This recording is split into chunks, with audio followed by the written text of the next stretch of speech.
아미타 연불 가피로 어머니 치매가 치유되다.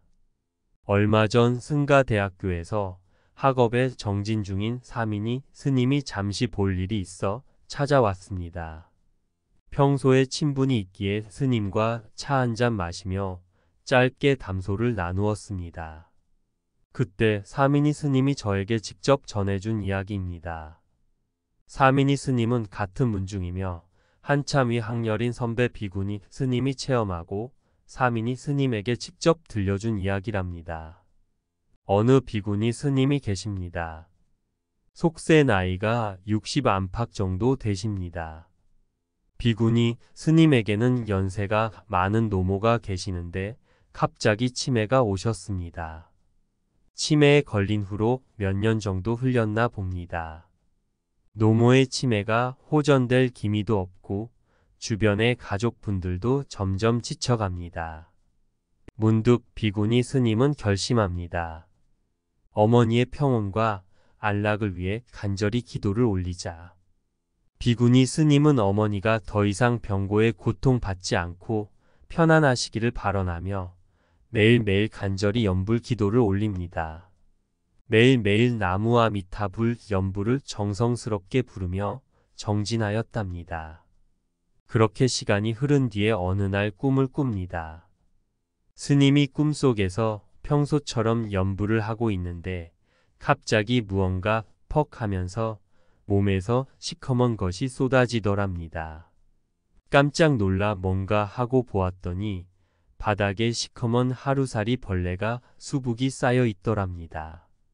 꿈속에서도 어찌할 줄 몰라 당황하고 있는데 갑자기 어디선가 손이 쑥 나오더니 장삼자락으로 그 벌레들을 빗질하듯 싹 걷어가더랍니다. 그리고 벌레는 사라지고 바닥은 아주 깨끗해졌답니다. 꿈에서 깨고 난 뒤에 놀라운 일이 벌어집니다. 어머니의 치매 증세가 호전 증상을 보이더니 지금은 그 지독한 치매가 흔적도 없이 사라져서 아주 건강하게 지내신답니다. 비구니 스님도 자신이 겪은 일이지만 너무나 놀랍다고 합니다. 좋은 일이 일어나든 나쁜 일이 일어나든 연불하는 그 자리가 곧 가피라는 것을 명심해야 합니다. 가피가 멀리 있지 않습니다. 연불에서 편안한 그 마음이 가피인 것입니다. 당장 효과가 있냐? 없냐? 애 빠지지 말고 꾸준히 정성스럽게 평생 닦는 마음으로 공덕의 길을 걸을 뿐입니다. 출처 광우스님의 소나무 BTN 법문 중에서 대비주의 물로 생명을 살리다. 법원스님이 대동의 해산사에서 5일 동안의 강의를 마쳤다. 회양하는 날 강의하던 사람이나 듣는 사람들이 헤어지기 싫어서 머뭇거리고 있을 때 60세 정도의 할머니가 나타났다. 그리고는 한 가지 문제를 제기하였다.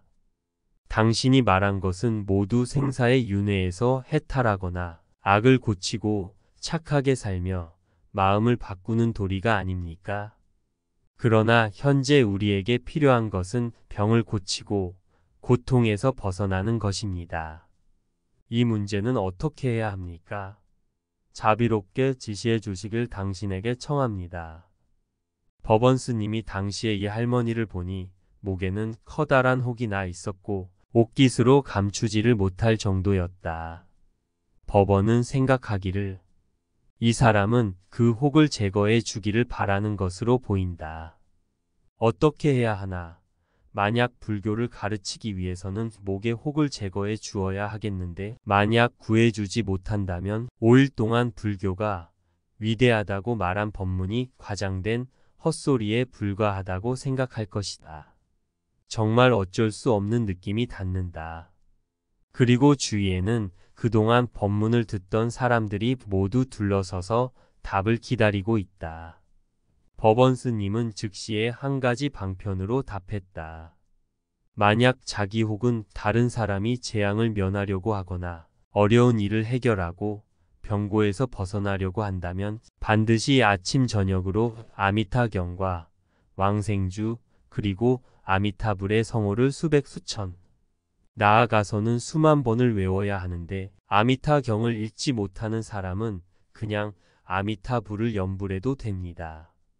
다만 반드시 서방 정토에 왕생하기를 발언해야 하며 그런 다음 당신이 원하는 것이 무엇이든지 지극정성으로 나무 관세음보살의 성호를 외우며 동시에 대비주수를 마신다면 수명이 다하지 않았다면 질병의 고통에서 벗어날 수 있습니다.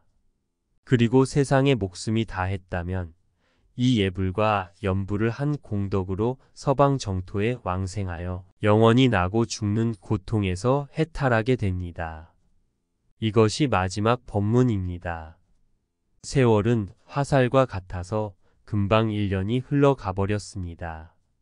하루는 대동의 임잔이 우리 포교원에 왔는데 얼굴에 웃음을 가득 담고 있었습니다. 지난해 두 사람에게 내린 법문을 통해서 임잔의 병은 이미 온데 간데 없이 소멸되었고 체중도 10kg 정도 불어서 예전에 입던 옷을 하나도 입지 못하고 모두 새로 샀다는 것입니다.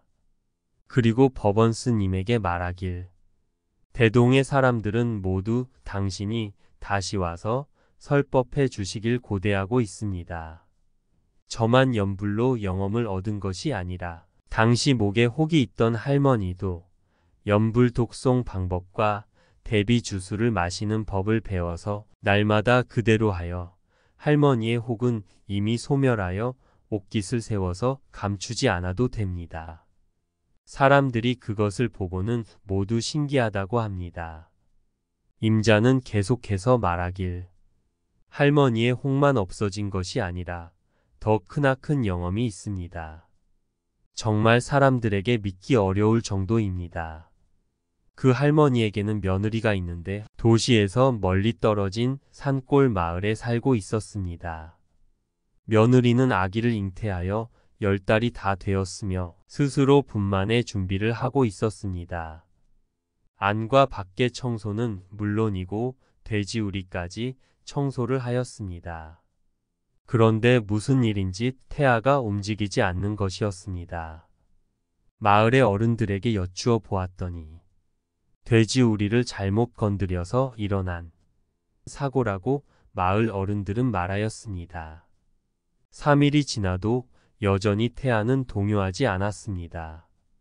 임산부는 아침 일찍 시어머니를 만나러 갔는데 마침 시어머니가 집에 없었기 때문에 스스로 산부인과를 찾아가서 진찰을 받았습니다. 산부인과 의사가 진찰을 하더니 말하였습니다. 당신의 뱃속의 아이는 이미 죽어서 3일이나 지났어요. 스스로 나오지 못할 것입니다. 반드시 수술해서 끄집어내야겠습니다. 다른 방법은 없습니다. 임산부는 자세히 생각해 보았습니다. 수술을 해야 한다면 적은 일이 아니기 때문에 시어머니와 남편에게 상의하여 허락이 있어야 될 것이라고 생각하고는 다시 산골 마을로 올라갔습니다. 다시 4일이 지났는데 태아는 여전히 움직이질 않고 있습니다. 임산부는 다시 시어머니를 만나러 대중에 갔습니다. 그리고 시어머니에게 태아가 7일 동안 움직이지 않은 일을 이야기했습니다. 시어머니는 며느리를 데리고 다른 산부인과 병원을 찾아갔습니다. 그러나 그 병원의 의사도 같은 진단을 내렸습니다. 시어머니는 며느리를 데리고 다시 집으로 돌아갔습니다. 그리고는 부처님 앞에 촛불과 향을 피우고 며느리에게 관세음보살의 명호를 부르게 하고는 자기는 예불을 드리기 시작하였습니다. 그런 다음 대비주를 외운 물을 한 잔 며느리에게 마시게 하였습니다. 마음속으로는 지심으로 보살의 가호로 며느리의 뱃속에 있는 죽은 태아가 수술의 번거로움과 고통을 거치지 않고 자연으로 유산되기를 기원드렸습니다. 그때는 이미 날이 저물었고 며느리에게 산으로 돌아가지 말라고 하였습니다. 며느리와 함께 잠을 잤습니다. 한밤에 며느리가 갑자기 시어머니를 깨우면서 큰 소리로 말했습니다. 뱃속에 태아가 움직여요. 시어머니가 담담하게 말하길. 그것은 반드시 보살의 가피를 입어서 죽은 태아가 스스로 나올 모양이구나. 다음날 임산부의 태아는 이미 정상적으로 움직이고 있었으며 임산부의 몸도 가벼워졌습니다. 다시 산골 마을로 돌아간 임산부는 일주일 뒤에 사내 아이를 순산하였는데 모자가 모두 편안하고 건강하였습니다. 임잔이 포교원에 와서 이 신기한 부처님의 영험을 받은 이야기를 전하자 모두 칭찬하며 자기의 일처럼 기뻐하였습니다.